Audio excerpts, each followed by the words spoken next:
Um, dois, três, vamos lá? Um, dois, três. Olá, pessoal, eu sou o professor Márcio Matos, professor do canal Márcio Matos. Um, dois, três e... Olá, pessoal, eu sou o professor Márcio Matos. Obrigado por estarem aqui assistindo essa aula de revisão, tá? Vou fazer uma revisão com vocês de algumas questões que já caíram no Enem e explicar essas questões. São questões que tratam sobre a história do Brasil e, ao mesmo tempo, sobre história geral. Como eu tenho uma perspectiva de trabalhar com um tempo mínimo dentro do nosso canal, no máximo 10 minutos, eu acredito que duas questões é o tempo suficiente para que a gente possa aí decorrer de algumas dessas situações que vocês podem encarar daqui para frente, beleza? Eu vou compartilhar aqui um material com duas questões e começar a debulhar essas questões para vocês. Mas antes, né, dá uma curtida, se inscreve no canal. Logo depois, vocês podem fazer comentários, buscar tirar dúvidas, que eu vou responder a cada um de vocês logo aqui embaixo, né? Nos comentários, quando vocês colocarem aí, beleza? Ao mesmo tempo, já agradeço por você estar assistindo. E vamos lá. Vou compartilhar aqui na tela com vocês, onde tem as questões. E ao mesmo tempo que vou compartilhar a tela com vocês, a gente já vai trabalhar em cima dela, né, das questões. E que nós temos aqui uma questão, tá? Da história do Brasil. Essa questão da história do Brasil é justamente uma questão que vai abordar o período em que o Dom Pedro I estava no nosso país. E qual período foi esse? Foi o período chamado Primeiro Reinado, né? O Primeiro Reinado é justamente um período que vem em decorrência de um processo de saída de Dom João VI do Brasil em retorno para Portugal, mediante a Revolução Liberal do Porto, e o que o Dom Pedro I fica no Brasil, né, a partir também do decreto do Dia do Fico, buscando uma estabilidade política. E nessa busca pela estabilidade política, ele vai viajar pelas províncias para garantir uma consolidação de poder e lutar também para que haja um processo da nossa independência do Brasil. Porém, né, nessa questão que a gente vai trabalhar aqui, ela já está envolvendo algo mais distante do processo da nossa independência. Ela está envolvendo já uma questão da crise do governo do Dom Pedro I. Então, vamos lá para a questão aqui. Após o retorno de uma viagem a Minas Gerais, onde Pedro I fora recebido com grande frieza, seus partidários prepararam uma série de manifestações a favor do imperador no Rio de Janeiro, armando fogueiras e luminárias na cidade. Contudo, na noite de 11 de março tiveram início os conflitos que ficaram conhecidos como Noite das Garrafadas, durante os quais os brasileiros apagavam as fogueiras portuguesas e atacavam as casas iluminadas, sendo respondidos com cacos de garrafas jogadas das janelas. Texto do historiador Ronaldo Vanfas, Dicionário do Brasil Imperial, Rio de Janeiro. Como é que a gente pode perceber o contexto histórico de uma questão? Através da sua referência. Fica a dica aí, hein? Se liga na dica. Veja a referência do texto para que vocês possam já perceber qual é o marco temporal desse conteúdo. Então, nesse marco temporal, é o marco temporal chamado Primeiro Reinado.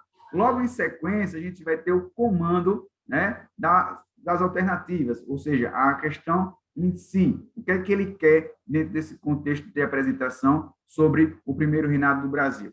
Então, para vocês terem mais uma noção de dica, fiquem ligados com a questão dos chamados distratores. Os distratores vão ser os itens que vão querer lhe distrair justamente para que você venha cometer o equívoco de não marcar o item correto, tá? Mas sobre o texto, o que foi a Noite das Garrafadas mesmo? A Noite das Garrafadas foi o conflito que vai acontecer entre brasileiros e portugueses, devido ao apreço que o Dom Pedro I estava dando mais aos portugueses, que seriam aí os seus aliados.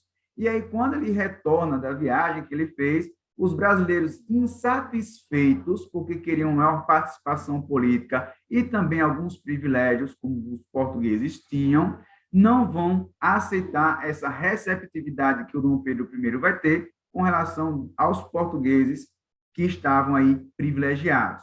E, ao mesmo tempo, o Dom Pedro I ele vai ser visto dentro do seu governo como um beberrão, como um farrista, um mulherengo, um autoritarista, né? E a partir dessas características, a gente já consegue deduzir que o governo dele foi um governo conflituoso.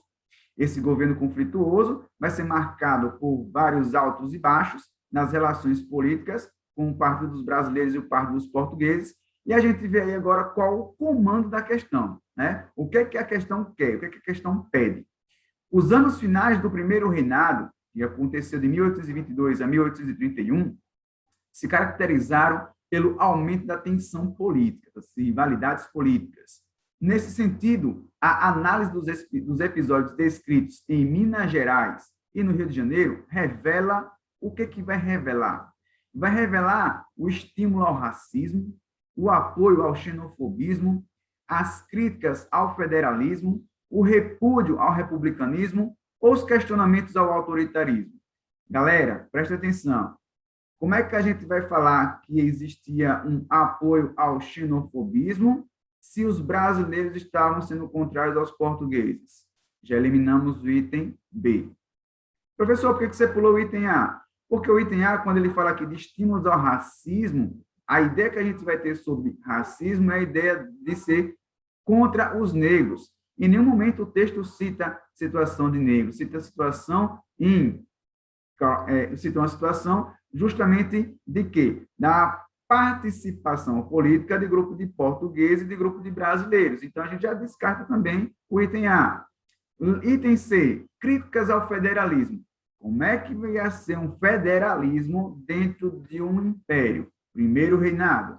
Descarta também. E será primeiro reinado? Era uma monarquia. Se era uma monarquia, não vai haver um repúdio ao republicanismo. As ideias republicanas já existiam, principalmente por quê? Porque todos os países da América Latina tinham adotado, após o processo de sua independência, a república, mas o Brasil foi o único que permaneceu como monarquia. Então, o principal fator que nós vamos ter para a análise do episódio descrito no texto, no fragmento de texto, é o questionamento ao autoritarismo do Dom Pedro I. E esse questionamento do autoritarismo do Dom Pedro I vai ser o que leva à catástrofe no seu governo, tá?